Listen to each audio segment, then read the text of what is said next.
Dalam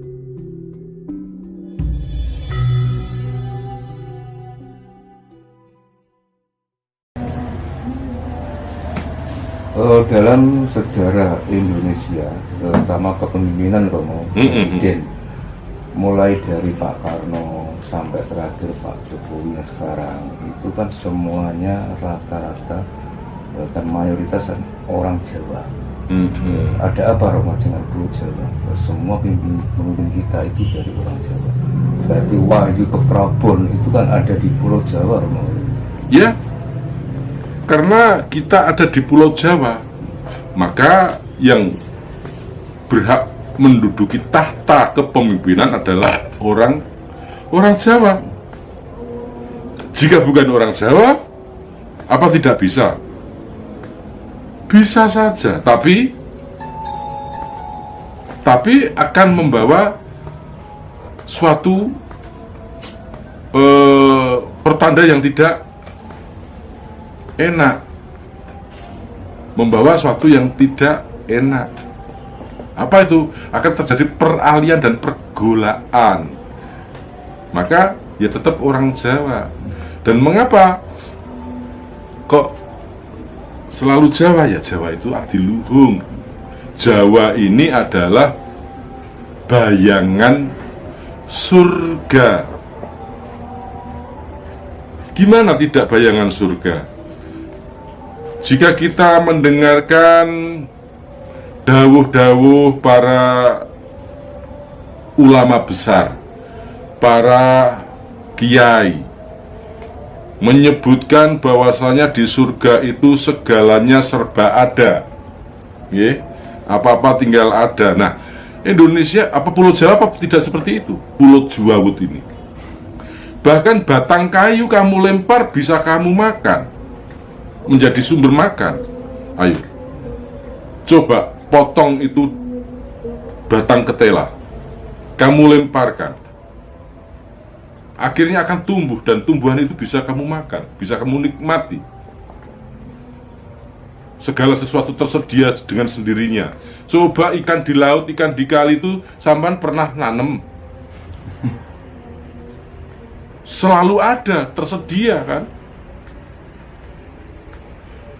Emas yang digali bertahun-tahun di salah satu pulau, tidak ada habisnya itu. Apa ada yang menanam? Bukankah itu segala serba ada? Inilah yang disebut surga. Tentang nikmatnya di surga itu dilayani beberapa bidadari. Bagi penjenengan yang sudah menikah, coba, apa kurang bagaimana bidadari yang ada di rumah penjenengan? Bangun tidur sudah ada kopi, makan sudah disiapkan.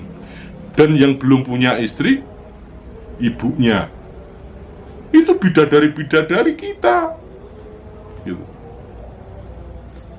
Nah, jadi jangan terlalu berpikir jauh. Jawa ki surga. No. Maka pertanyaan penjelasan sudah terjawab. Mengapa kok Jawa? Lah wong Jawa ki swargane donya kok. Apapun yang penjelasan indah itu ada.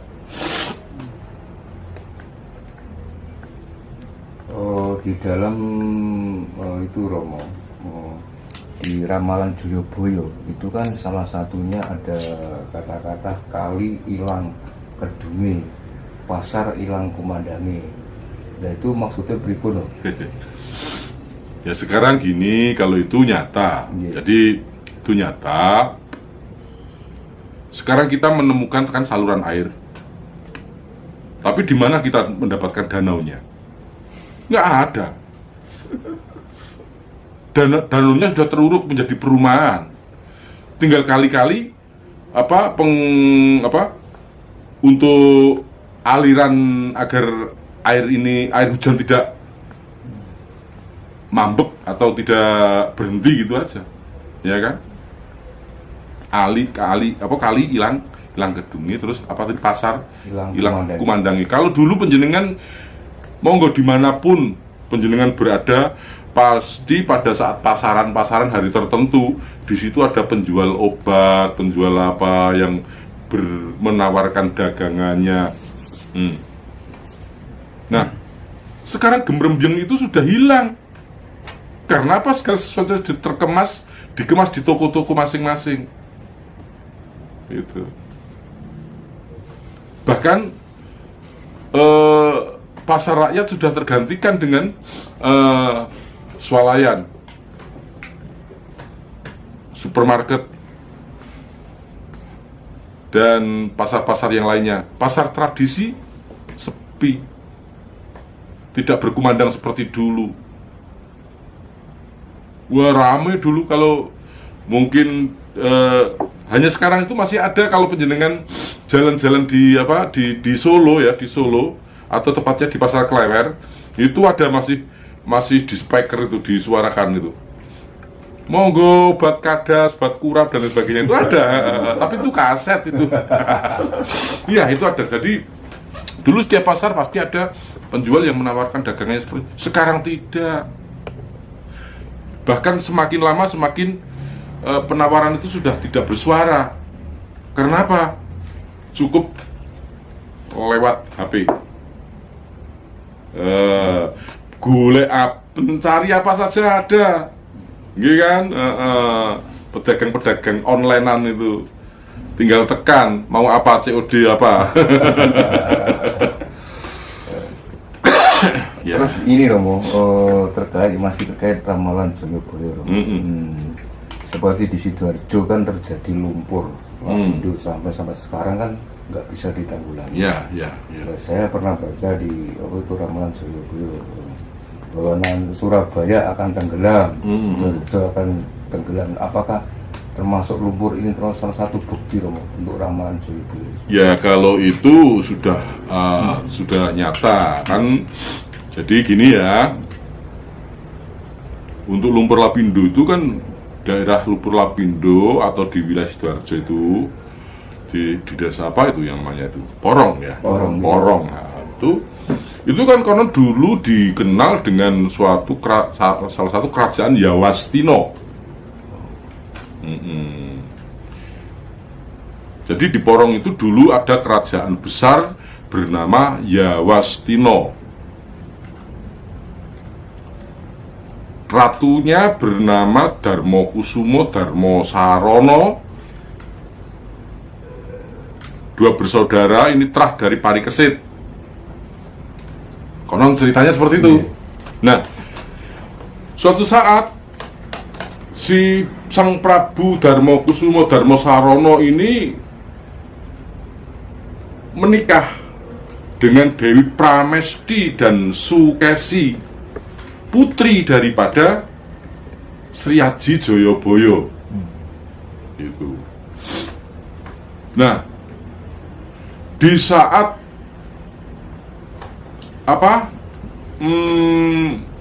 sedang menikmati bulan madu, ternyata Yawastino itu diserang musuh. Sehingga Sang Prabu Darmokusumo Darmosarono dan Joyokusumo ini melawan para pemberontak itu hingga akhirnya memenangkan peperangan. Setelah memenangkan peperangan, istrinya diboyong pulang. Sesampai di rumah menyampaikan kabar gembira bahwa Sang Pramesti dan Sukesi ini hamil. Lah, Darmokusumo Darmosarono ini tidak terima. Lah, wong saya perang kok istri saya hamil, siapa yang menghamili? Lah, wong tadinya kan sudah dikumpuli, ya otomatis hamil kan. Nah, karena terbakar api cemburu, Dewi Pramesti dan Sukesi dipulangkan. Itu. Sesampai dipulangkan, Sri Aji Joyoboyo marah, tidak terima. Darmokusumo Darmosarono, kamu sudah menyalahi kuasamu. Kamu menganggap paling kuasa, kamu menganggap paling dikdaya. Maka pada detik ini saya mintakan kepada Sang Pencipta, Sungsang Bawono Balik Yawastino. Pada ucapan itu tiba-tiba petir menyambar dan tenggelamlah Yawastino, amblas atau tenggelam ke dasar bumi menjadi lumpur. Nah, di tahun itu daerah situ menjadi rawa-rawa lumpur, pancen kono kuwi segara ndut. Nah, karena menjadi lautan itu tadi, Sang Prabu merasa berdosa menancapkan mustikaning bumi. Mustikaning bumi kuwi aja sampai geser, aja sampai ngalih. Yen to ngalih ning kene besok bakal kelep. Karena saya ditangisi anak dan keponakan saya Pramesti dan Sukesi, maka saya harus menanam mustika bumi ini. Wahai anak cucuku, mohon mustika bumi ini jangan sampai bergeser dari tempatnya. Jika ini sampai bergeser, maka akan tenggelam. Nah, setelah ditanami mustika bumi ini, tempat itu menjadi padat kembali, menjadi rata kembali. Tapi wasiat tadi, mustika bumi jangan sampai tergeser. Nah, karena ulah keserakahan manusia yang ingin menguasai isi bumi tanpa dicari di mana harusnya menancapkan bur. Nah, mungkin di situ letak sumbu atau tempatnya mustika bumi tertanam, kenabur, geser, nyembur, kelep malian. Jadi kalau gitu nggak bisa ditanggulangi loh. Kalau itu sudah merupakan sabda atau karma. Ya, semoga saja itu lambat laun lumpur-lumpur itu akan mengendap, mengeras, dan bisa ditempati kembali.